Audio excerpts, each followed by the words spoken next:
So my name is Noel Carrel. I am the program coordinator for the Sickle Cell Disease program at West Fresno Family Resource Center. What is sickle cell disease? Sickle cell disease is a blood disorder.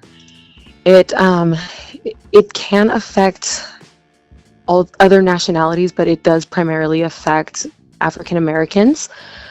It is an inherited condition. There's two different types that you can contract. So sickle cell trait and sickle cell disease. And that, because it's a genetic disease, depending on if both parents have it, that's going to determine whether you have trait or disease.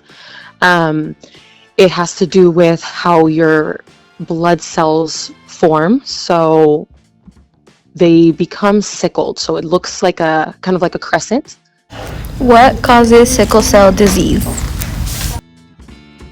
They're very stiff and sticky, and so that's what creates blockages in your guys' or in blood cells. So they start to block your arteries or your veins, and so that is what's going to be causing pain. It is a genetic disease, so it's not something that you can contract. If somebody who does have sickle cell disease, you get their blood, it doesn't work like that. So it has to be transferred from parent to child. What are symptoms of sickle cell disease?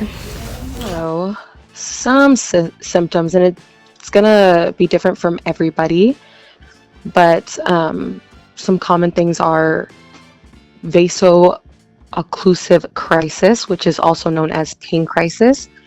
It's when, like I was describing earlier, when your blood vessels are getting blocked by those sickled cells, creating kind of like a traffic jam in the bloodstream.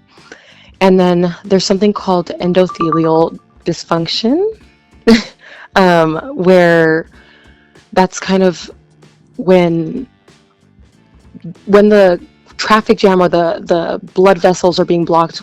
When that happens, unfortunately, it does reduce blood flow to the rest of your body. And so because those blockages are not getting blood to the rest of your body, sometimes that does damage the lining of the blood vessels, causing the blood vessels to narrow. There's also some other complications due to the restricted blood flow, causing infections, strokes, organ damage, or bone pain, which is very common. And then inflammation. So sickle cell disease increases inflammation, damaging organs over time throughout your body. And then over time, without treatment, it can definitely reduce how long a person can live with the disease. So it will reduce your lifespan if they are not managing their disease properly.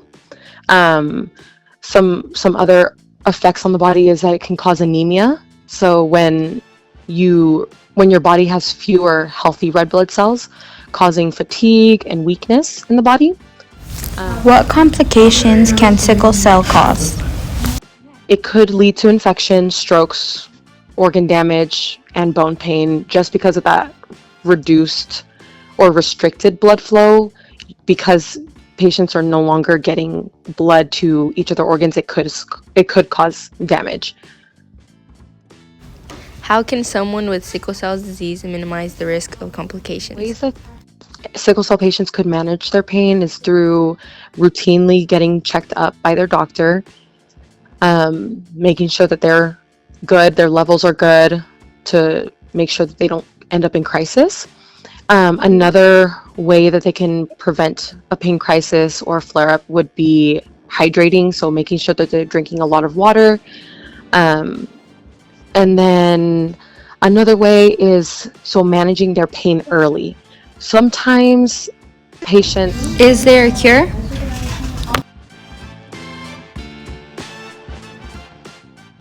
So there really isn't a cure right now. They are working towards that. The closest they've gotten is a bone marrow transplant. It is a potential cure for some but it does require a matched donor. But unfortunately, the other more common treatment that they have is hydrourea. That just helps reduce the pain. It's kind of just treatment. It doesn't cure.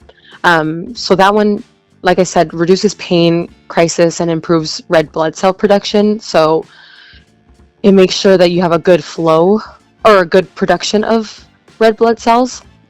And then just some antibiotics that that they could be prescribed, specifically for preventing infections in children, and then blood transfusions, which are really common among patients. What is the difference between sickle cell traits and sickle cell disease? Sickle cell trait, that is when only one parent is a carrier of the disease, and the other parent does not have the disease.